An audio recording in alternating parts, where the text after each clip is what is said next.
Hello and welcome to the fourth part of the commentary for High Performance Imports V5. This chapter we're at Daikoku Futo, which is an enormous car parking area in between a bunch of freeways near the Rainbow Bridge in Tokyo. As far as I know, this is still a very popular hangout for all kinds of car enthusiasts. But back at that time, vans seemed to already be the number one thing. Wasn't so much a place you'd see a lot of performance cars. Sendai may be the ultimate for Japanese drag racing fans, but at Daikoku Futo you will find a completely different kind of car enthusiast.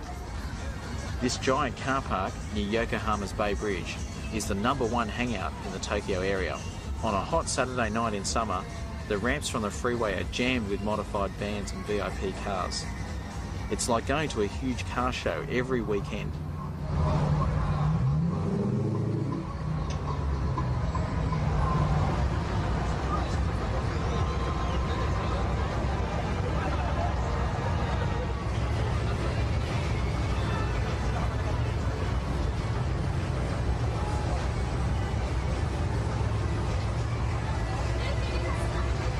The key to a great VIP car is really wide wheels. To fit them, you need huge custom guards. Sometimes these are so wide that the door handle gets moved too.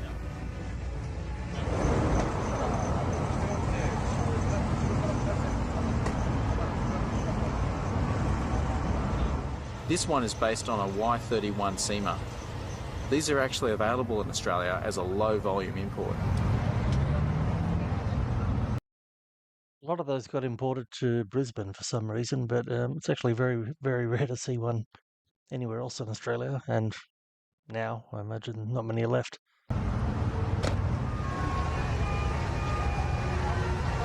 The ultimate base for a VIP car is the Toyota Century, especially in stretched form.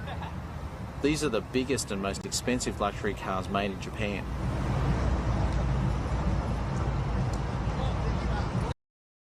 Stretched version of the VG40 Century.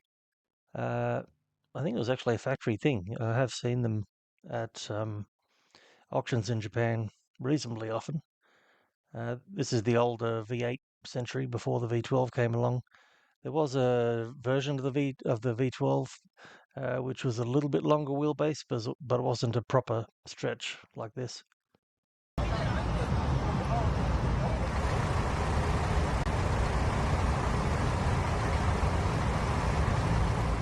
Performance is rarely an issue for VIP fans, but some of the turbo Nissans like this Y33 Gloria have serious power upgrades.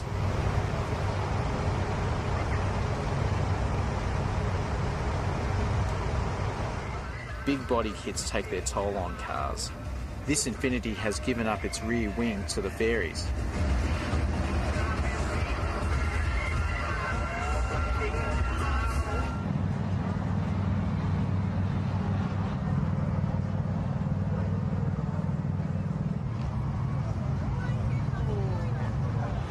Strange club names are all part of the culture of VIP, but most importantly, you need a big pair of pants.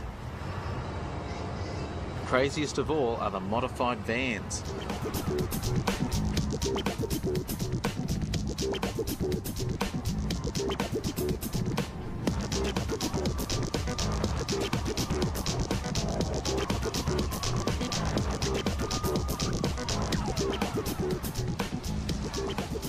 Most are based on diesel Toyota Hi-Aces with truly insane body kits and every kind of mural and flashing light you can imagine.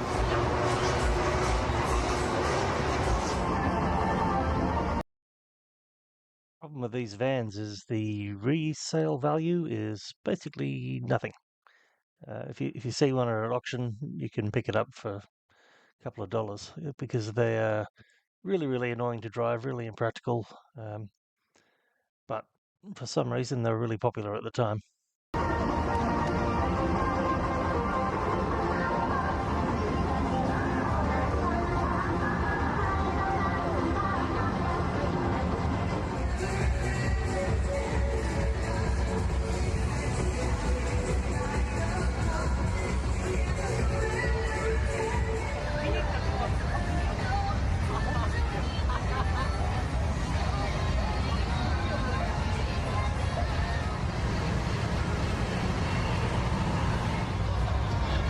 If you think they look like Batmobiles, check this out.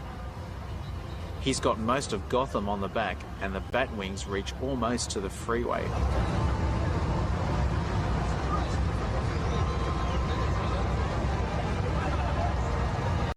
Wouldn't be too good in a drive-through.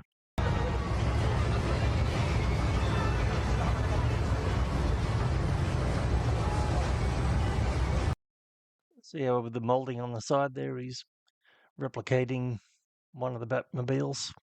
I would assume the Michael Keaton Batman. Anyway.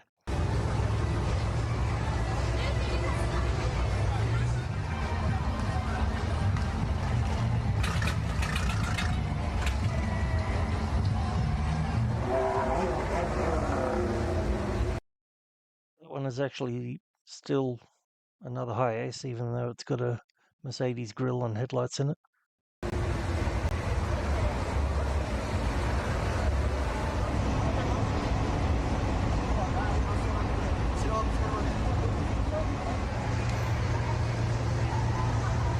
Finally, we found a modification that is totally unique to Japan.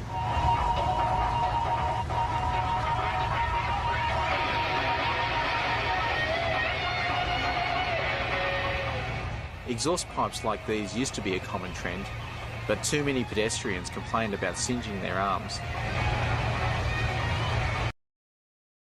We made that up, but you can imagine it'd be a thing though if you if you walk too close behind that van. The huge mufflers you used to see more on the early Japanese cars, like the C210 Skyline, which they refer to as a Japan. They have rows of these completely useless exhaust pipes on the back of them. Sometimes they wouldn't even be connected. They were just there for looks.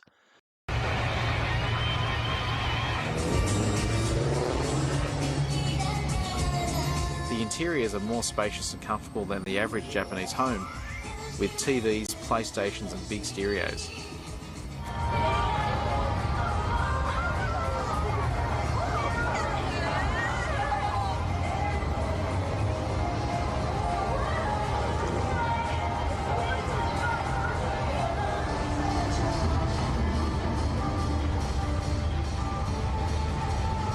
Fit a bed and it's like stepping back to the panel van era. But even panel vans never had lighting like this.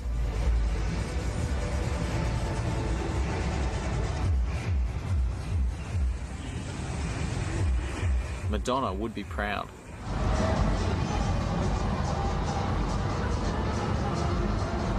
The stereo vans are another variation on the theme.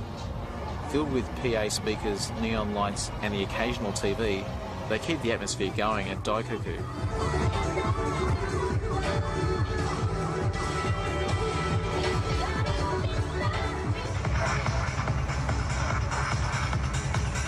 Every now and then, two vans will crank up the volume for a music war.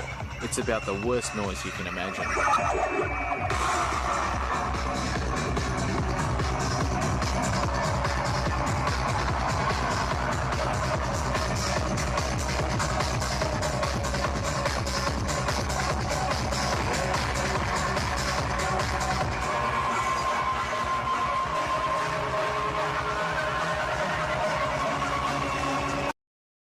Quite a lot to distort the microphone on that camera, so it gives you an idea of how loud it was.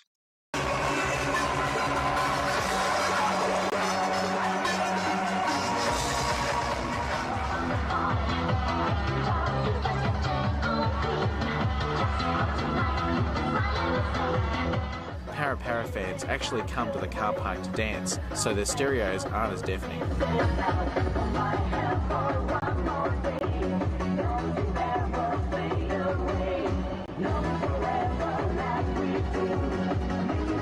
Miniature K-vans are often driven by female car nuts. They are just as crazy, but on a smaller scale.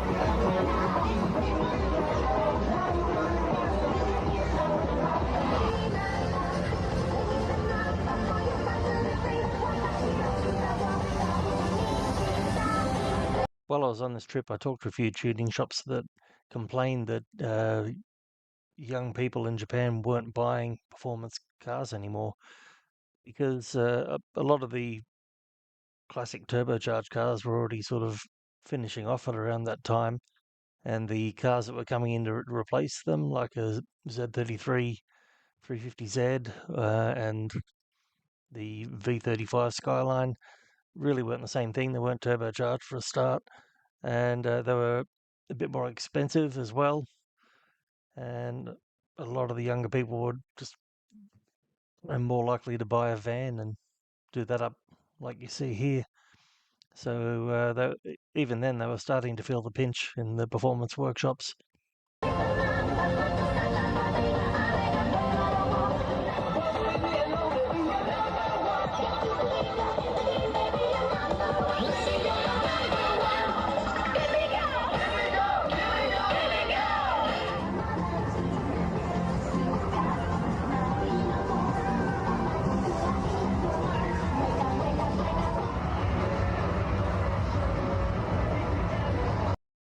Hello Kitty still making an appearance. Many vans carry a special theme, like this Hello Kitty wedding van, or this tribute to James Dean.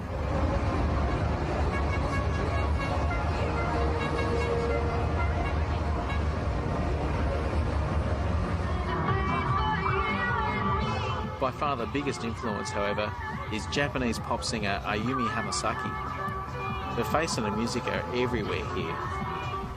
In a way, it makes sense, as like these cars, she is something quite ordinary that has been turned into a big spectacle.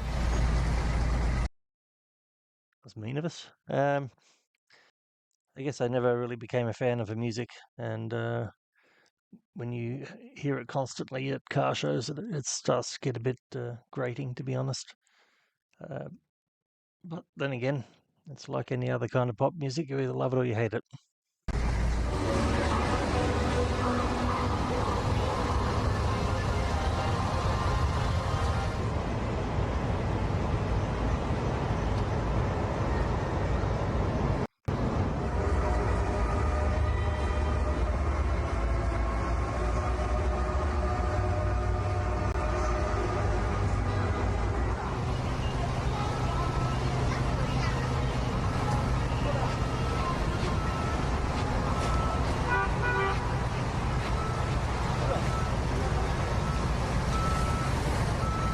Finally, we found the most ridiculous car of all. Yes, a Hummer limousine.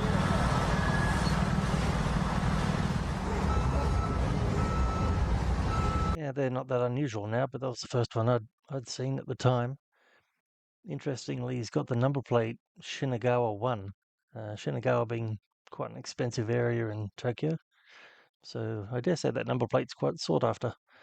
This guy got himself in a real jam. He was trying to get around that corner, and it just wasn't going to happen. For all I know, it's still there. It was really stuck.